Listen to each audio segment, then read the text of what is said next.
30 years, the North American Roller Hockey Championships have been providing the premier roller hockey tournaments in the sport.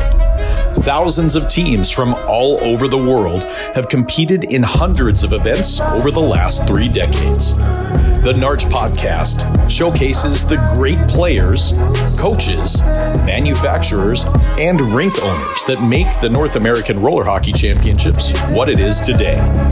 We hope you enjoy the podcast and look forward to seeing you at a NARCH tournament very soon. And now to our host and the president of the North American Roller Hockey Championships, Daryn Goodwin. Welcome to our 2026 season. It's been a while since we've done a NARCH podcast, but we are back, and no better place to do it than right after our very first regional qualifier that we just had up in Redding, California. Amazing tournament, single rink facility. The place has a ton of passion, and so I felt it was appropriate to do a follow-up podcast for that event. And I'm excited to have Brian and Tawny Cowell join me, and we're going to break it all down. So buckle up and enjoy the podcast. Okay, so here we are with Tawny and Brian Cowell. You two, how are you doing? Did you recover from the event? Yeah, we're getting there. It's hey, we're getting there. We roll right from that into our youth rec leagues. So we are moving and grooving, that's for sure. Yeah, you guys are really busy, and you've done a tremendous job with building roller hockey up there. And I know that there was a close call just over a year ago, and we decided to do the tournament up there once we knew that there would still be a rink around. But I can't give you guys enough credit for what you've built up there, and you've got a lot of support from the community, and it's fantastic. And I, part of the reason I decided to do this podcast with you guys is just because I think there's some special stories, and I wanted to recognize you guys. So I don't know how you answer that. That's not really a question; it's more of a comment. But tell me about what it is you guys do up there. Yeah, well, so about a year and a half ago, that, like you said, our rink closed unexpectedly. Opened on Monday, closed on Tuesday, and it kind of threw a loop. I think I got a call from our leading local lady with Melody, and she was like, "The rink's closed. What are we gonna do?" And between her family and ours, we banded everybody together. We went to the next city council meeting. City council was packed with hockey players. There were some softball, soccer, a lot of the other sports that are there, but it was so amazing to see how the hockey community came out in droves. I mean, we had kids that were willing to speak about the impact of roller hockey on their lives, and parents, and it was really inspiring. So our community was really what kicked all of this off. I mean, I think for probably 4 months straight, we probably filled city council chambers with why this rink was so important. And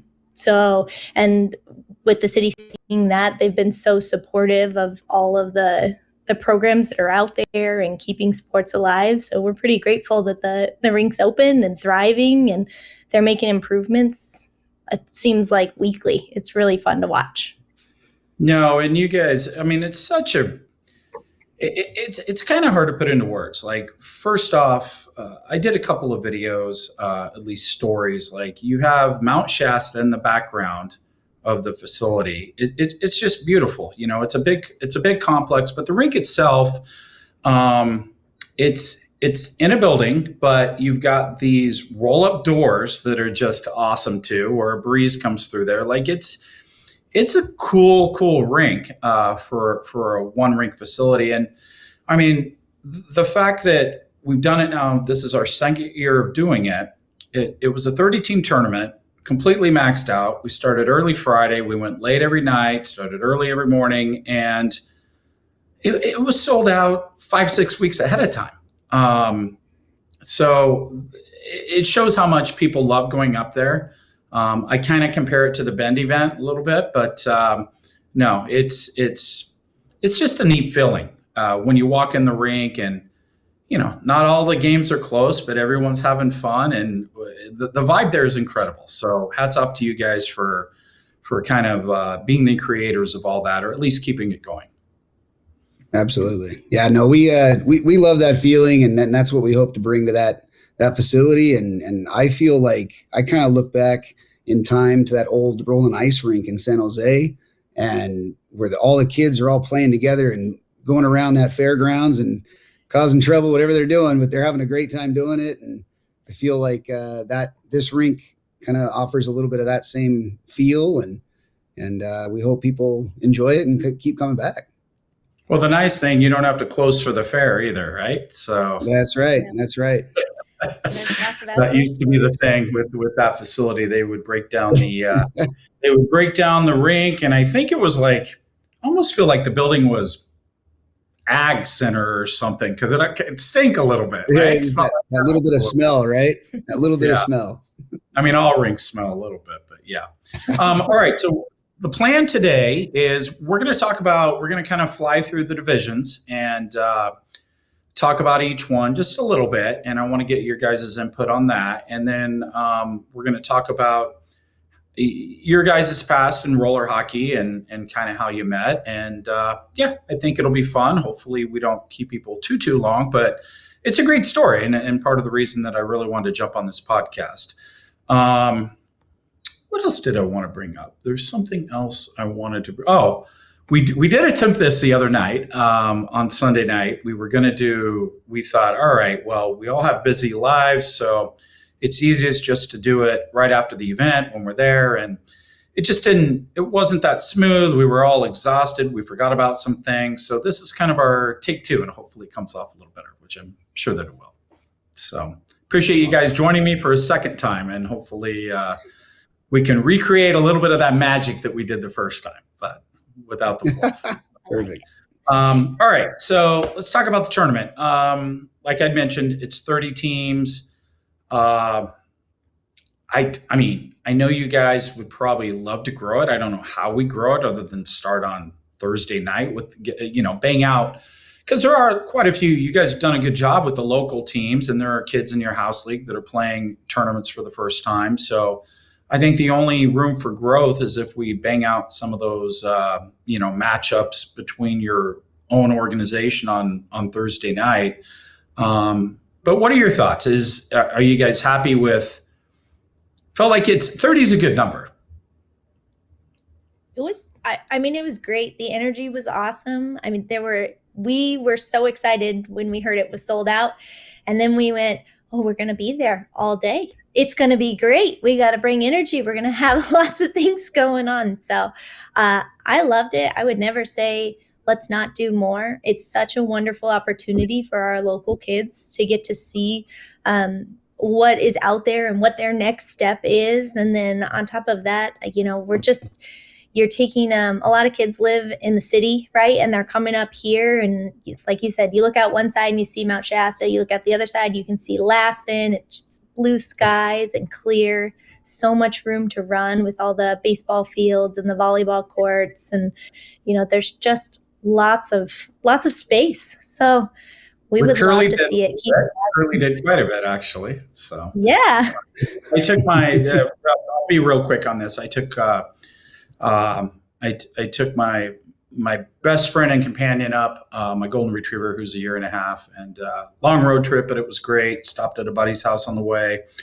And I was going to check her in, and just didn't feel. She did not like the place I took her, and I didn't feel comfortable leaving her. So she was a rink dog for the weekend, and it actually worked out pretty well. I think everyone enjoyed her. So, I'm glad it worked out, because I would have been miserable checking her if I had to check her in that place when I know she wasn't happy there. So I know you got to spend a little time. I think personally, I would love to keep it the same, and even if we can grow it a little bit, and if we have to have our local teams play that Thursday night, I think that's a doable thing. So if that helps with the schedule, I think everybody's on board with that. Well, what was funny is I didn't plan on doing a 40s. It just kind of forced upon me. people started just paying and saying, oh, 40 plus, 40 plus, 40 plus. I'm like, all right, I got 4 paid teams for 40 plus, and I didn't even plan on doing a 40 division, but Wow. so yeah, it was well, let's start. I know we're kind of, let's get back on track. Let's talk about the divisions. We'll start with the youngest division, 8U. All right, and then we'll just go all the way through. But 4 teams, yeah, two Roadrunner teams, the PDX Vaults and the Mayhem. So, like a lot of the other divisions, there were some lopsided games, and you always get it in 8U, but it was kind of the same for a bunch of divisions. So, once the split happens for playoffs, the games are a bit more competitive. And Tawny, it was very cute. Your team of basically all girls on the right. They were all girls on the purple team. We had all girls this year. Yeah.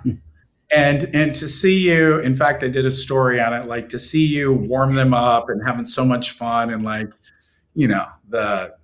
I don't even know the music, but I felt like it was like girl power music when you're warming them up and everything outside and going through. I feel like that's almost, it was really cool because I feel like that's some of the stuff that they're going to remember when they're older. Like they're not going to remember how bad they lost the game. They're going to remember like doing squats and running up and down and doing sit-ups with you and listening to music and everybody having fun. Like it's cool what you do. And I know you're super busy. You're playing, you're coaching, you're doing so many things. So hats off to you. I enjoyed that moment that I caught you and the girls warming up outside.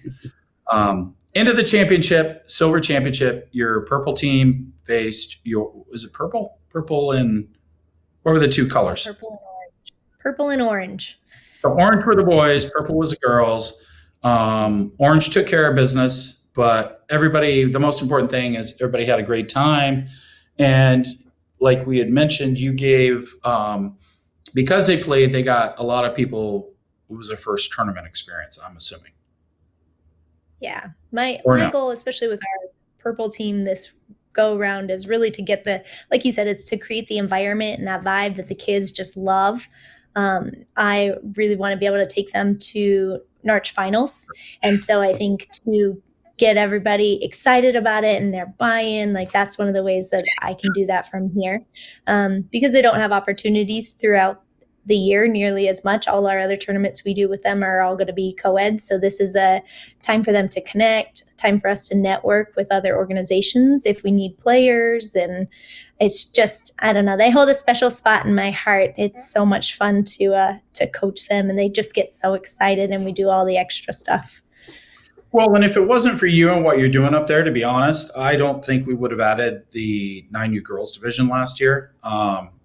So it's because of you and Julia and some other people, to where it's like, oh, we're going to have 4 teams for sure, so we might as well add it. And they came down. I think you had a great time. So that's the plan with this purple team, right? Is to play 9U girls? Yep, that's the plan. And so right now we're working, hopefully we'll also be able to field an 11U team. Okay. So. With some of the girls from the 9U that are obviously older? Yes, and some of the ones that aged out from last year. So we still have some of them that are playing and want to play. And so that is the goal. So we have lots of girls that are excited. I think that our league, I think when we looked, it's like it's almost half of it is girls. So it's really our rec leagues. So we really have an opportunity to keep growing that. And so that's one of the things that I'm hoping to continue to do up here. Well, and you and I were talking, a lot of people don't know this, but I'm still involved locally with a grassroots program that I run called SDN Line, which is hard to run when I'm running regionals too. But I do enjoy still being involved locally and the whole grassroots thing. And same thing, like I would say 35-40% of the youth is little girls. So it's awesome to see. It's good for the future of the sport with them. Let's get to, so the 2 good 8U teams, I don't mean bad and good, but the 2 stronger 8U teams were the Mavin PDX Vaults and Tour Mayhem, which it's kind of a theme through a lot of these divisions, but the Mayhem. I feel like there was a couple good games. I don't remember how close they were. In fact, I think Mayhem had to come from behind early, and then they kind of ended up pulling away. They came back. Yeah, but it was close for a while. Yeah, both those teams. I mean, like it kind of comes with the territory with AU. You have a couple studs on each team that kind of dictate how the game's going to go, and Mayhem ended up pulling it out, and they won the championship in that game. But you have anything else? Yeah, I'm sure you know who it is, but that number 0 on that Mayhem team, he is just incredible. I mean, just the skill and even the IQ at that young of an age is just incredible. So I'm not exactly sure who it is, but he's got a bright future for sure. Well, thank you for putting me on the spot there. It's not like I deal with a lot of people. Yeah. I do know who you're talking to. Well, I know him. I'm placing some of his moves and some of the things he did. They had a pretty good supporting cast too. There was second, Absolutely. third, fourth best player. Like they weren't a complete one-man wrecking crew, I wouldn't say, but I do know who you're talking about. He's a little stud. No. Let's move to 10U. We had 5 teams. The good thing about a five-team division is you don't get a situation where we got a bad draw, it wasn't fair, we played the hardest teams, because in a 5-team division, everybody plays everybody. And the 5 teams, again, you had 2 Roadrunners, 2 Mavin teams from Oregon, and then, of course, the Mayhem. So I want to say it was our first championship on Sunday was that silver game. And that was, to me, was one of the best games of the tournament, easily. So you want to jump into that? I would tend to agree with that one. Yeah. Yeah, maybe. Yeah, that one worked out. That one worked out in our favor there. But with the goalie, our goalie, we really had to reset. This was our 10U team. We only have 2 players in that team that have ever played in a tournament more than just our Redding tournament last year, right? Number 0, number 3, I'm guessing. But it would have been number 3 and number 84. So those 2 players have played in a tournament before, but everybody else brand new, including our goalie. And that first day gave us a nice schedule. We started off on a positive note, and then that second day brought back to reality a little bit and had a bit of a struggle. And we had some moments there, and just the way that she was able to kind of reset and come back on Sunday, a new person and ready to go. And she made some really big saves in that game to keep us in it and keep us playing. And then, like I said, number 0 got that shot on net and got a little puck luck and ended up winning. So that was fun. Just a highlight for their day. Let's rehash that a little bit. So the Bolts went up. They went up by a goal late in the game.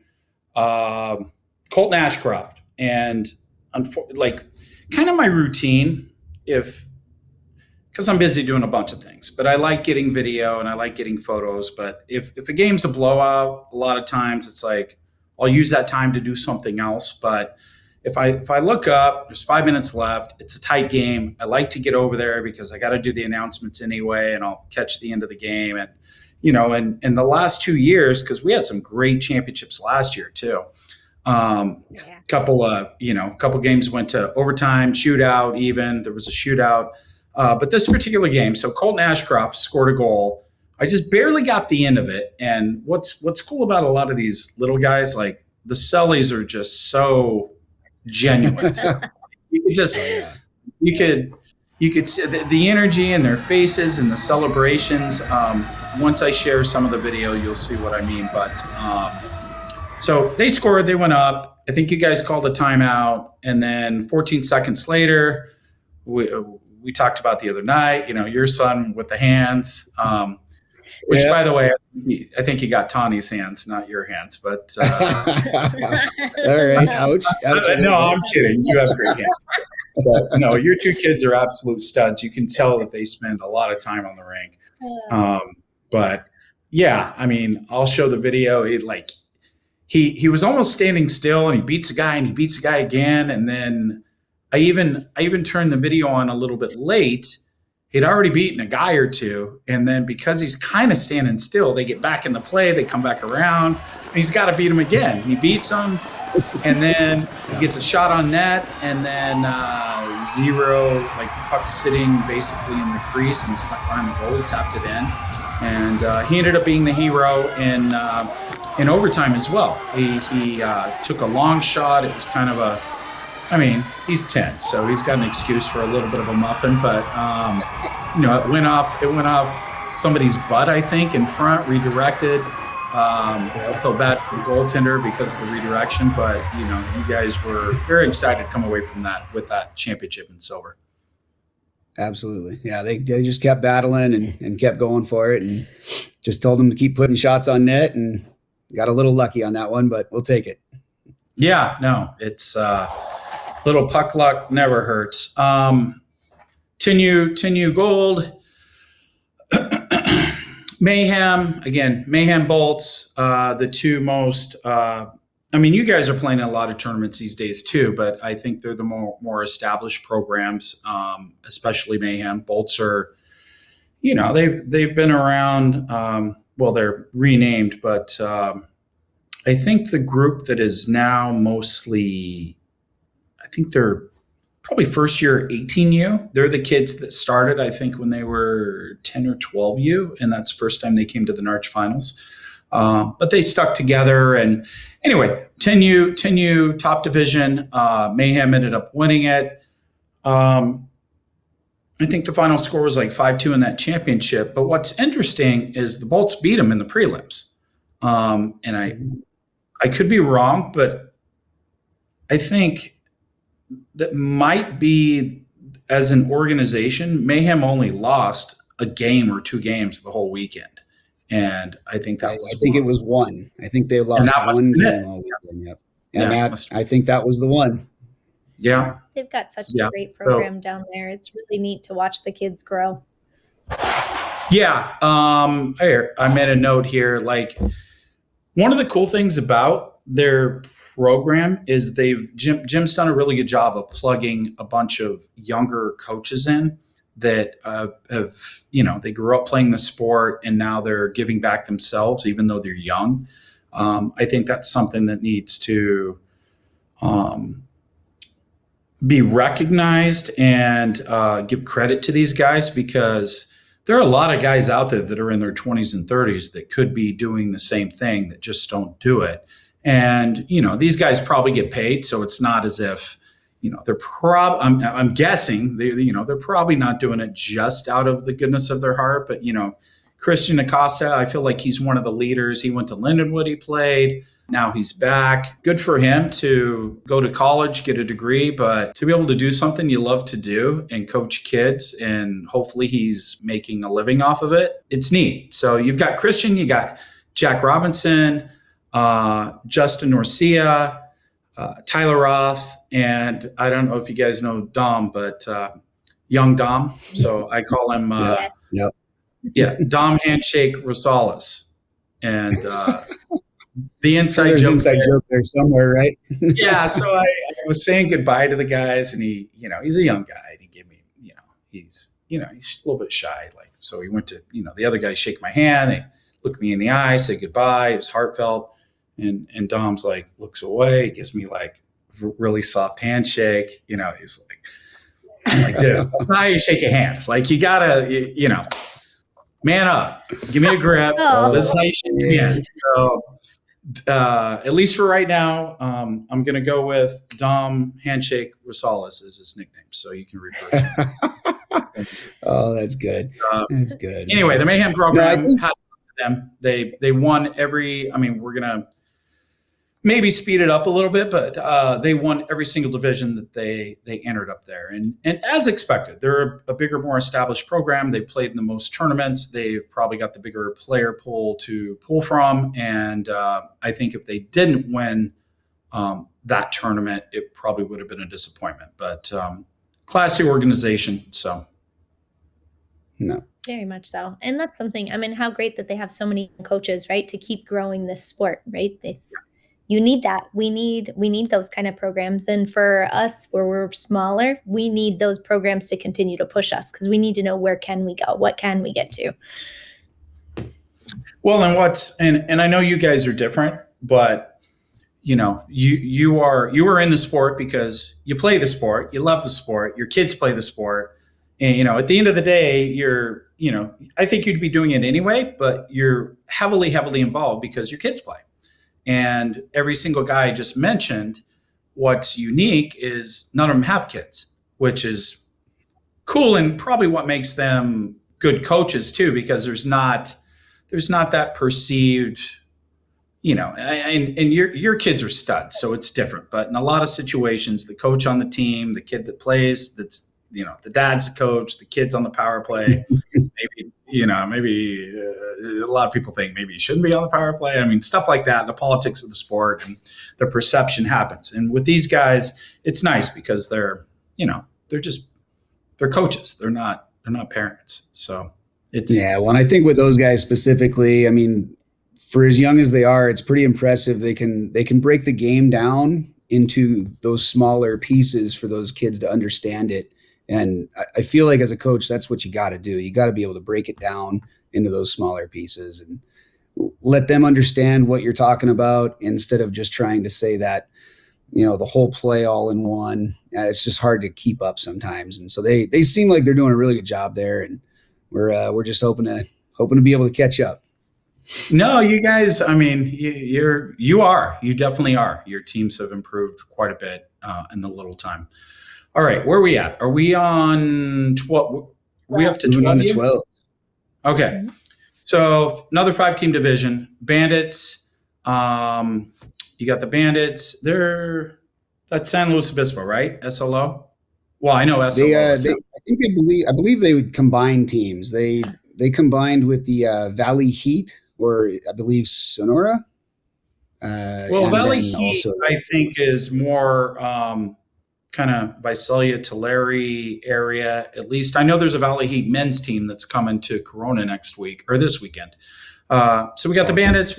We got Bolts Blue, who lost in your 10U game, who had to stay on the rink to play in the in the 12U Silver Championship the next game, right? And then you guys played, the Monsters played, the Mayhem played.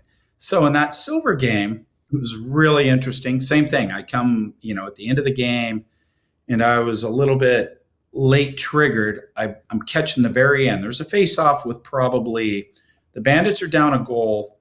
There was very little time on this offensive zone face-off. And unfortunately, I did not get this on video. I really wish I did. But I saw it. And I mean, I think the face-off was with 4 seconds left. So it's like, all right, this game's over. And guy got a shot off. Guy hit the goalie. Rebound comes, backhand. As the buzzer's going off, right, as time's expiring, it looked to me like it was bang bang. It looked like a good goal to me. I just by watching it. But what's tough, and the referee, whoever it was, I don't know if it was Cole down there or whoever, but I think it was, because it's Cole. So he's like, he's making sure that everyone in the building knows that, like, that's a goal. But no, I think he made the right call. I think it was bang bang. But like, my heart was broken a little bit for the Bolts Blue team, or Bolts, was it Blue? Yeah, Bolts Blue team, because here it is. They just lost to you guys in overtime. They just let up a goal with less than a second left. It's like, oh my goodness, are they, is this going to happen 2 games in a row? These kids are already distraught when they're in the championship, when they're in the handshake line with you guys. But luckily for them, they ended up pulling it out. Nice play. I forget, I'm not going to go into the players' names, but I probably have it somewhere here. So I got it. So number 9, Cash Brooks, he rolls out of the corner. He finds number 8, Trey Only, in front of the net. Trey shoots. It goes, I don't know if it just went wide or hit the goalie, but the puck ends up behind the net. He goes and picks it up as the goalie's down, and he wraps it in really quick. And that that's how they won in overtime. So it's pretty exciting. So it was good to see them, like, you know, agony of defeat, and then, you know, very next game they got back into the winning circle. Yep. Sweet victory. 12 gold. You guys, you probably want me to fly through this one, maybe. You know, it's all right. It's okay to talk a little bit about it, but yeah, if we can keep it limited, that would be great. No, well, you guys gave him a great game in the prelims. I think it was 6-4 in the prelims, right? And we did, yeah, we did that, and we woke them up, and they were ready for us. So yeah, you probably should have, you know, held back a little in the prelims and saved a little for the championship. They ended up thumping you guys pretty good, 6-0. You know, you've got a good squad though. They like, it's one of those games. Everything went right for them. Everything went wrong for you guys. It's not like you didn't have scoring opportunities. It just didn't work out for you.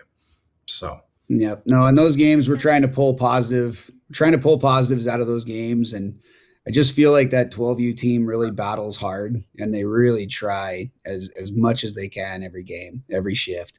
And they're really starting to catch on to a lot of things we're talking about. So it's been well, nice. And your 10U son's one of the better players even on that team. Like he's doing all right. We got to get his feet moving, but he's doing okay. Yeah. Well, he's given up some size. He's given up a little size. Yeah. He's got Tawny's size for sure on that one. Well, maybe. Yeah. You never know. He's not quite the age where he's sprouting yet, but it's coming. No. He's still young. Because your oldest son's pretty big, right? Like, I mean, I feel like he's kind of thick. Like he's not huge, but he's decent sized. Yeah. He and he's like strong on the puck too. He's very strong on the puck. Yeah. So, again, they're fun to watch. We enjoy them. All right. 14-16. So we didn't have enough because we had a 40s division. We couldn't have a 14s and a 16s because we would have and we really the old guys were quick on the trigger there. They were quick on. They were excited to play. They were. So 14-16s. It was a combined division, but it worked out well because from a talent perspective, all the teams. It appeared, at least for me looking into it, it appeared like this is going to work out. You're not going to have 16U, you know, there wasn't powerhouse 16U teams that were going to beat up on weak 14U teams. In fact, it was the opposite. Mm-hmm. The good 14U teams are going to play some weaker 16U, and it should be a good division. At the end of it, the two 14U teams ended up playing in the top championship, right? So you had the Mayhem and the Bolts again. And it was the 14U Bolts. It wasn't the 16U Bolts. Unless I'm wrong, but I think I'm right. I think you're right. I looked that up as well. You're correct. Let's see. So what happened in this? I had a note here. I feel like I thought that was a pretty special game. That was especially during definitely the awards special. ceremony. That was a special game. I thought you did. Yeah. There was a moment of silence for Blaylock, and I thought it was very nice. It was, I think it speaks to our communities, right? Not just like our community, but just the greater hockey community. It's pretty wonderful that we can all kind of band together and show support. And I think that's one of the things that keeps drawing us to hockey. I mean, we obviously love it. Like you said, our whole family plays, but you know, it's because it's a bigger family. So I thought that was a really special moment out on the rink. Yeah. I was going to try to save this till the end because having kids myself, like, you know, I thanks for ruining it. I was going to keep it to the end, but sorry. You know, I mean, I think that everyone that's listening to this podcast probably knows the situation with Nick Blaylock, and he had a tragic accident on a motorcycle, and he's in very critical condition. There is a little bit of good news today. He is breathing on his own now, so that's a little bit of a positive, but. Yeah, back to those coaches. So they put Nick on the roster, even though he wasn't there. And I'm, announcing it completely kind of unexpected. His name's on the roster. So, I just felt it was appropriate to have, to acknowledge the situation, have a moment of silence for him. And, it was tough. It's very tough right now. So to talk about it, but, everyone's praying for him. We wish him the best. And Mayhem ended up winning. I think for us, when we heard about it, we were trying to think what could we do to support? What could we do? And throughout the weekend, we just wanted to be a distraction, for all these players that came out and supported us at the rink. And then we just didn't want it to be too much of a reminder, but I think that was perfectly timed. And I think it was good. It ended up being a good thing. So I don't know. It's bad accidents, and especially he's still with us, but like everyone handles tragedy differently. And we acknowledged it, and I'm glad that those guys put him on the roster. And I know I can't even imagine too, with all those kids that are really good friends with him that have played, so many years together. And then for them to be playing in a tournament, you're right. It was probably good for them to get out, go away, exercise, kind of get their minds off it as much as they possibly can. It was heavy around the rink this weekend. And I think it's going to be heavy for a while. And we're all kind of 100% wishing him and his family the very best. Cause it's, I don't know, life's precious. So. Absolutely. All right, let's talk about the silver division. No. Unless you guys want to, we okay to move on? Nope. No, we can talk about the silver division. That's okay. Okay. All right. So, did you want to say something, Tawny? You want to say something else? Go ahead. No, I was just going to say it makes that win even that much sweeter. And I think for that it was just a wonderful moment. So, but we also are really excited to talk about the silver division. Okay. All right. So the good thing about a lot of these divisions, like everyone kind of knows when the division's together, you can, when the division's large, you can do it one of two ways. You can either, and this wasn't a really large division, but let's say, for example, this weekend in Corona, you get a 10, 12 team division. You can either split it up ahead of time, or you can have them all together and then split it up for playoffs. Now, from an organizing standpoint, what you don't want to do, first off, to split it up ahead of time, you need a clear divide. So, for example, let's say there's a 10-team division. You need 4 teams to clearly be better than the other 6 teams, which is rare. And it's very rare early in the season because you just don't know who's going to show up. Ice is just getting over, or it's not even over for some. Like it's just very hard. And so my philosophy is usually keep them all together. The weaker teams may take their lumps early, but once it's split, hopefully the playoffs are competitive. And that's what we saw with the 16s, the 14-16s in the silver division. So the 4 teams that played in the semis, those were good games on Saturday night. I don't know if you guys remember them. You probably do. So you want to talk about them a little bit? The games on Saturday? Yeah, go for it. Oh, no. Saturday. No, I was ready to talk about the Sunday game because that one stood out to me as just that was exciting, and everyone was kind of going nuts. You got to get local base there. So what I'm talking about, you had the Bolts play Bend, and then what was the other game? You had Munsters, right? Who was it? Let's talk about Bolts and Bend first. So that was a very close game.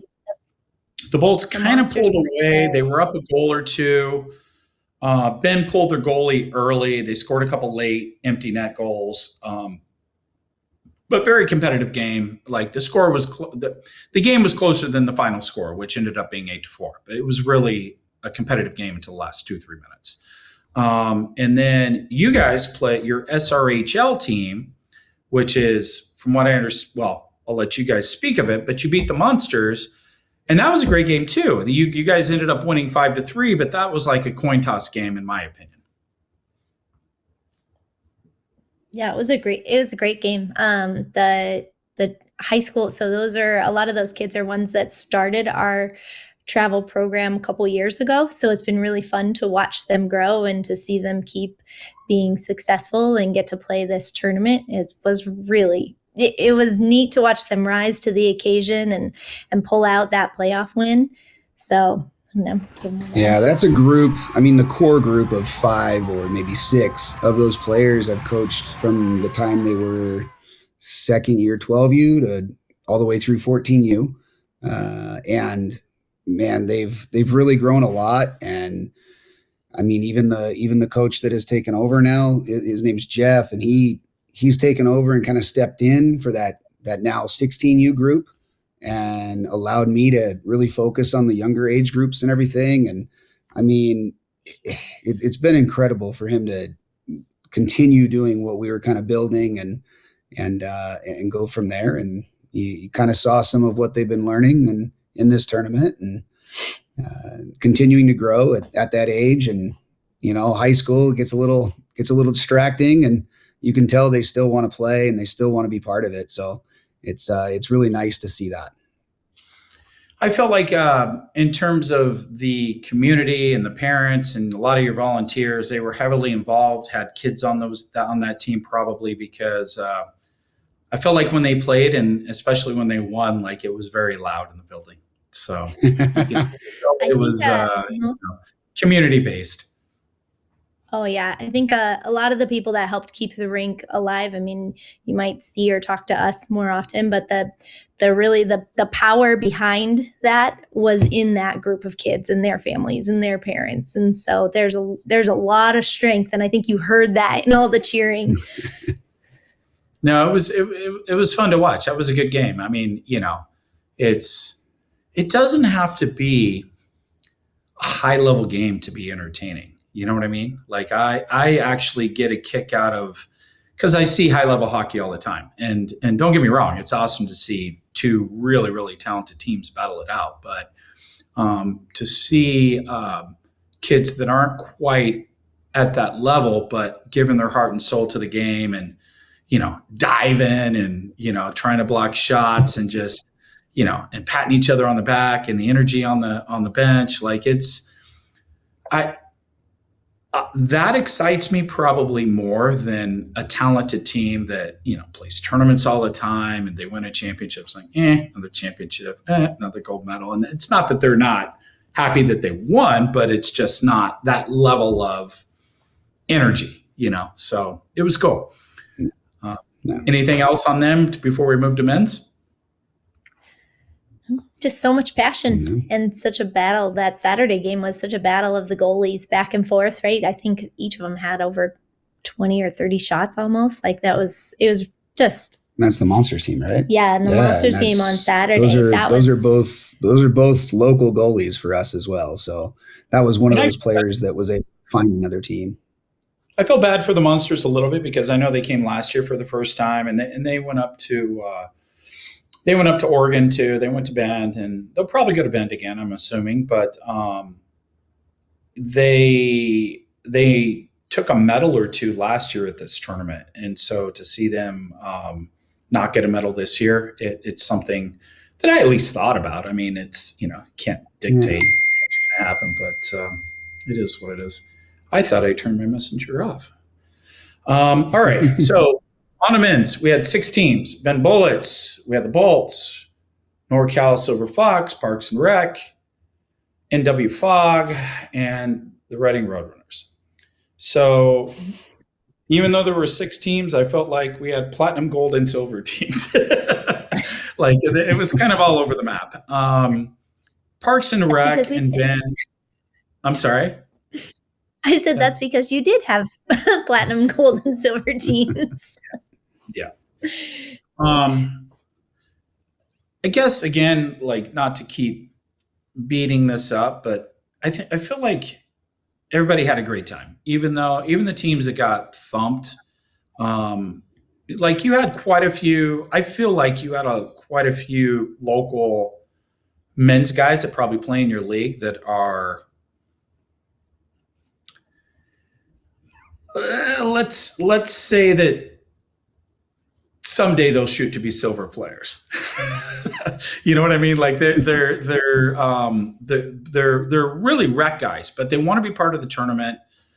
Great guys. A lot of them were playing men's and 40s, so they play like 10 games in a couple of days. And I hope that didn't seem rude by what I'm saying. I think that if I was hanging out with them, most of them would probably be like, yeah, you're right, but we want to play and it is what it is. Parks and Rec. I mean, Brian, when you're on a team and you're in the middle depth field of that particular team, it's a good team because you're a good hockey player, right? So, thank you. Middle. That's very, very, very much a compliment. Middle. I'm not sure I'm middle, but yeah, thank you. That's a great group. It's a great group, man. From the from the lot to the locker room to the rink and back to the lot. It's an amazing group. No, for sure. And I've known a lot of those guys on that team for many years, and I've seen a lot of them grow up. And I mean, you got Chuck in net, Robinson. Like he's one of the best goalies out there. He plays pro, so that's it's tough in a regional qualifier to beat a pro goalie, and it's even tough, And then you add the fact that pretty much everyone on the team in front of them is, a platinum, maybe high goal platinum for, something in there. You guys can play platinum. You can't have Chuck play goalie for you because you can't play platinum, play pro. So you'd have to get another goalie, but I think you guys would be very competitive in platinum. But yeah, you guys, you play the Ben Bullets in the championship, and they've got some good young guys like Parker Platt. Like they're up and coming, and they've got some veteran leadership too. They weren't deep enough to beat you guys, although they hung in there until the end, and you guys just kind of wore them out. Yeah, so they made us wake up early. That's for sure. I did the Freudian again. Like I said, the Platinum Championship, but it was actually gold, right? So yeah, I know that Ben team. I know they were missing a couple. They were missing a couple guys that. Hopefully next year we'll get them back and they'll join them next year and really come back and battle it out again. That'd be great. But yeah, no, and they're solid. They're can't take anything away from them. They battled you guys hard. They kept it close for the most part. It wasn't a complete blowout. I wouldn't say they had you on the ropes, but they kept it within a couple goals. So. Good effort on their part, good team. And if they did add, you guys were probably, I think they only had 7. So you guys were probably 4 players deeper, which just from a numbers standpoint makes a difference. And you guys are all solid. So congrats on the win. Let's talk about silver. So, yeah, you guys are both gold medalists from this weekend, right? That's right. Yep. Yeah, Tawny played for my team fit more that average. I don't know. We had good game. I mean, we got our butts kicked by these guys over here, but what can you say? Like you said, when you got to get around Jason and Brian and Spencer or Chance or Connor, any of those guys, I mean, good luck getting around them, but then you got to put it in on Charlie. So I think the rest of the division was pretty well matched. I know our games were good with, especially with the Silver Foxes and even into the championship with the Bolts. Like we were battling back and forth, right? I mean, they were both close games within a couple goals, and our team was lucky enough to come out on top. But one of the things I loved about the division is how many like parent players there seemed to be, right? So a lot of the men's players, like you said, played 40s, but there were also parents to players that played in one of the other division, and I think that's really awesome.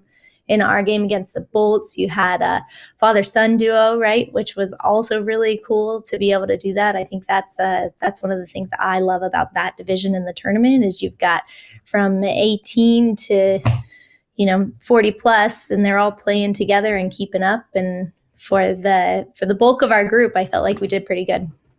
Yeah, you're referring to Brian and I actually took a photo of him and his son, and actually all three, both of his boys. And I don't know, I sent it to the wrong email, and another Brian took me back. He sent me an email back like, I think you got the wrong Brian. So Brian, if you watch this podcast, send me an email. Yeah, it's a really cool moment. I mean, it's something that unfortunately my son, well, both my kids played, but they moved on when they were teenagers and didn't really stick with it. They got into, other things, which is great. I'm super supportive, but that's one of the things I always look forward to is like, man, if I could play with my kid, that would be pretty awesome. So for anyone who has that opportunity, I think you guys will probably get that opportunity. You're still young, and that'd be really cool. So hopefully. Something to look forward to. I hope so. I feel like they're going to pass me up. I'm sorry. I said I feel like they're going to pass me up pretty soon, so I better be able to hold out.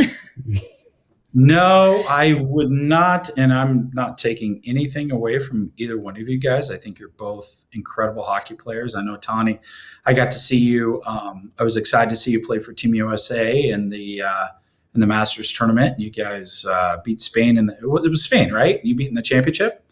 That was France. France. Oh, that's right. Yeah, there was a couple of really good girls on that team too. Like it was, we talked about it. It was kind of a coin toss game, and you guys pulled it out, which was exciting. But and you're going back to Germany to try to bring what do you call that trophy, Mother Liberty or whatever your name is? We call her Lady Liberty. So yeah, it was cool to watch you guys do that, and very exciting. So good luck over there in June. I know you're going to miss you're going to miss the Bend event. So. I know it's one of my next to Redding. It's probably one of my favorites is going up to Bend. So it was a little tough for me, but my boys looked at me and they were like, "You have to go, Mom. You can't stay. You got to go." Okay, we're running. I've enjoyed the conversation immensely. It's running a little bit long, but let's try to speed up a couple things. So 40s, we had 4 teams. Good Life was just, I mean, they should have played men. Like if they played men's, they probably would have given Bend a good game. I'm not saying they would have beat Bend, but they would have definitely been the 3rd best team in the men's division if they played men's. I'm glad they played 40s. I mean, I'm glad they sent me a payment 6 weeks out to make me do a 40s division. But the other 3 teams, I feel bad for them because they – it's older guys just wanting to have fun, and here they got to play against a legitimate tournament 40-plus team that is a contender at the highest level at that age. So when you got guys that are in their late 40s, 50s, 60s playing against guys that are still very, very good hockey players, the outcome's not going to be great. And hopefully everybody in the 40s still had a good time. I know, Tawny, your goalie played both divisions, and I thought he was going to need an IV halfway through that last game. He did not look like he was in great shape, but no, got to take my hat off to those guys. I was pretty grateful that he made it through our last game, especially after playing that 40s game and hanging in there with the Good Life team almost through the end. So he played awesome. But I think you saw the same thing in the 40s that you saw through a lot of the kids, though. I think they had so much fun. I think that's one of the things that's so fun about up here is people are doing it because they love the game. They love the game. They love to play. And so it seemed still a very positive environment. Yeah. No, I feel like that with that 40s group, it was there were a lot of guys that wouldn't have normally played in the men's division too. There was a lot of crossover, but the other half of our teams at least were players that would either only ref or maybe just show up to spectate, and they got to play in this scenario. So they were excited, even though maybe one of their games was a blowout.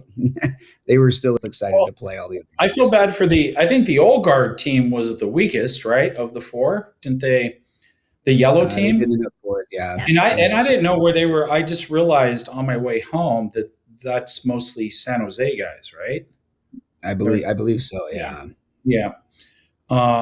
So yeah, hats off to them for making the effort, making the trip. Hopefully they had a great time, even though they definitely took their lumps a little bit.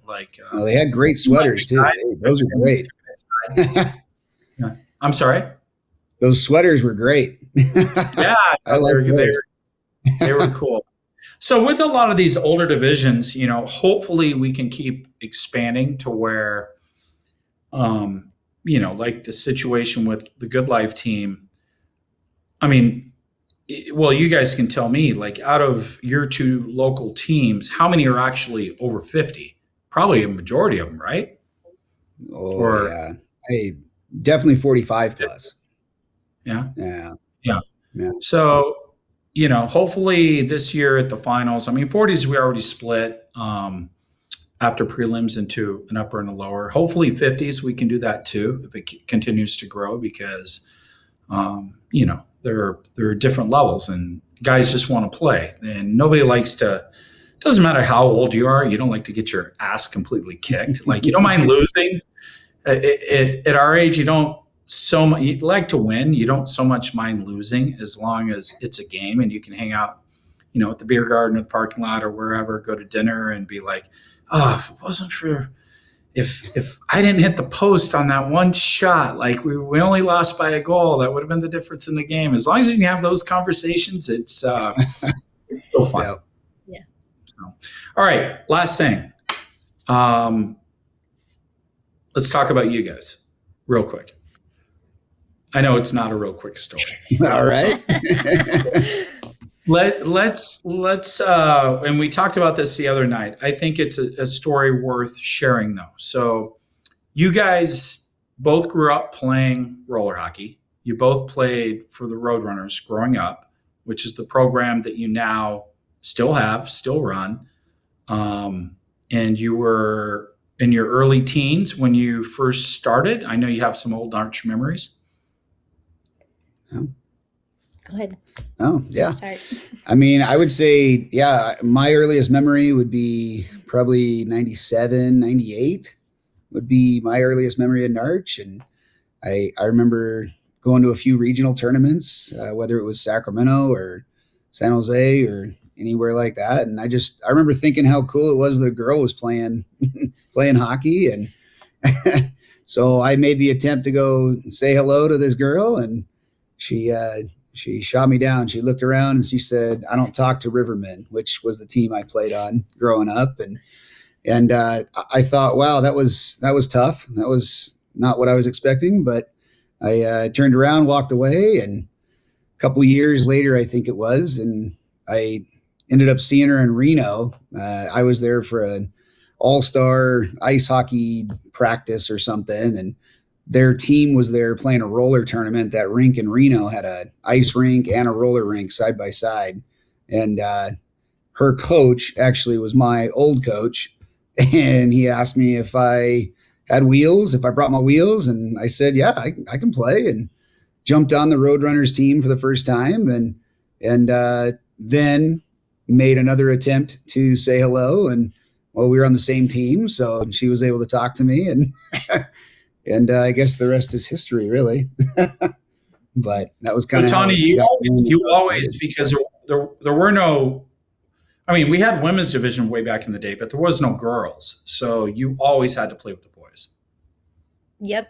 Yeah, until what used to be 13 or 15. So I played with the boys all growing up. So that was normal for me. But it's great. I have some of, we talk about the tournament and the vibe and everything. And I think my core memories are all around hockey and family. And obviously it's where we met. And so we now have a family of our own and are excited to keep that rolling for the next generation. Tell me you didn't get married in a roller hockey rink. We did not. We talked about it. No. We talked about it. Quite a few people have. So no, I just and I wouldn't hold it against you if you did. The fact. No. Yeah, it's cool. So you both, and I know that you guys, I'm sure you played Coho Cup back in the day, which was the tournament series in the 90s, early 2000s, because I saw like you guys have a very impressive trophy case at your rink with a bunch of really old stuff. And when I walked by it, I didn't do it this year. I did it last year. I walked by it and I looked through it and I'm like, oh man, like it brought back, because I used to be the guy at those tournaments, a lot of the tournaments, and would run the tournaments for Paul Chapey and Paul and Jeff owned NARCh when it started, but oh my God, I cannot believe John Black and Paul Chapey owned Pacific Cup back in the day, and I even saw I can't believe I can't remember his name, the older gentleman doing the stats. It's been around for that's Mike Nelson. Oh, that's his father. Yeah. Okay. He was wearing a Coho Cup t-shirt that looked brand new. It looked brand new. That shirt has to be 30 plus years old. And just took it out of the plastic. Well, and his son, it was funny because his son, I guess, is a dentist, right? And he grew up playing, and he wore a different NARCh throwback shirt from like 2003, 99. Like every day he had different, like, where did you... how are these shirts still in existence? And it was funny. He said, well, at the time, it was too big for me. So just put it aside, but it fits me well now. And he was rocking around the rink, which was awesome. So, well, you guys are the epitome of a hockey family. What you do for the community up there is you lead by example. People gravitate towards you. Your energy, even though you guys seem a little tired tonight, I'm not going to lie. But what you do up there is just incredible. And I'm really excited that I got an opportunity to talk to you and kind of share your story and everything. And, I just wanted to bring up some awareness. And I guess one of the last things, hockey's healthy up there. Like Northern California, hockey I feel like it's going in the right direction. I don't think it's a secret that the Plex is looking to build another rink. I think that's going forward. If that happens, I'm looking forward to hopefully bringing the NARCh finals up there at some point, or at least Winter Nationals, but probably the finals. And Tawny, you even put it on my radar that in 2 years, the Olympics are going to be in Southern California. So that would be a good time to maybe go up to San Jose. Maybe we can give them a little push, get it done before then, so we don't have to be in LA at the same time as the Olympics. Yeah, exactly. I know Jim's working on it. I talk to Jim about it like every couple months, and he gives me updates. And it seems like it's going forward. It seems like it will definitely be complete by then. So fingers crossed on that. I stopped on the way. There's 2 rinks going into Modesto. And I feel like there's teams entering events from kind of all over the place. I got teams playing in Irvine from Eastern Sierras. It seems like hockey's in a good spot up there. Yeah. I feel like every tournament we're connecting with somebody new or some new organization and helping kids fill rosters. And so it's exciting. It's exciting. I think every tournament I get a new number. It's like, oh, I've got 2 or 3 kids, or I've got 1 kid. And then before you know it, they have a whole team because, you're working together to foster it. So it's exciting to see it grow. All right. Well, I've talked way too much during this, so I want to let you guys say a couple more things, and I'm going to kind of shut up. Maybe I'll just try to bait you with a question or two, and I don't even know what they are. Let me think here. Where do you see the sport in 5 years in terms of your program? Wow. I hope to continue to see it grow. I hope that we have such a strong movement for women's hockey up here right now. So from my perspective, like we have some really passionate people that work in our organization. Like we have one that's like starting a ponytail pickup, and we have new rec leagues coming. And I think that for us, like something to remember is that travel can't happen without rec. And so I think that our organization really puts a lot into that. And so that's where we keep going. So I'm excited to see where, as our rec programs go, I think it's naturally going to feed into the passion for travel. And so I'm really excited to see like our girls programs go. Last year we had a 9U. I'm excited to potentially take an 11U team. We got some 13-year-old girls on teams last year. We'll take women's down to San Jose. So I'm looking forward to seeing how that grows. I think naturally it'll grow from a co-ed perspective, but I'm really excited about that part of it.